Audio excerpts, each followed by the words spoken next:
Hello friends, আমি সুমির রান্নাঘরে আপনাদের সবাইকে স্বাগত জানাচ্ছি।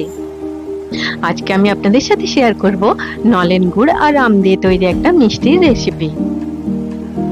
এটা খেতে এতটাই সুস্বাদু হয় যে মুখে দিলেই আপনাদের মনে হবে এটা যেন শেষ না হয়। এবারে এইভাবে একটা স্ট্রেনারের উপর সুতির পরিষ্কার কাপড় রেখে তার মধ্যে ছানাটাকে ঢেলে দিলাম। এই সময় ছানাটা গরম থাকে, আপনারা তাই এই স্টেপটা একটুখানি কেয়ারফুলি করবেন। দেখুন ছানার কনসিস্টেন্সিটা ঠিক এরকম থাকবে, এটা থেকে জলটা বেরিয়ে যাবে কিন্তু এটা ময়েস্ট থাকবে, খুব বেশি ড্রাই হয়ে যাবে না।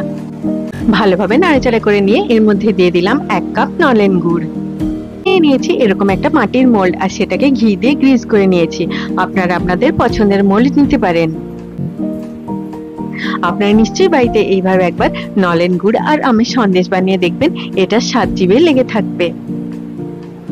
সবাই খুব ভালো থাকবেন। আবার আপনাদের সাথে আমার দেখা হবে আমার নেক্সট ভিডিওতে। Take care.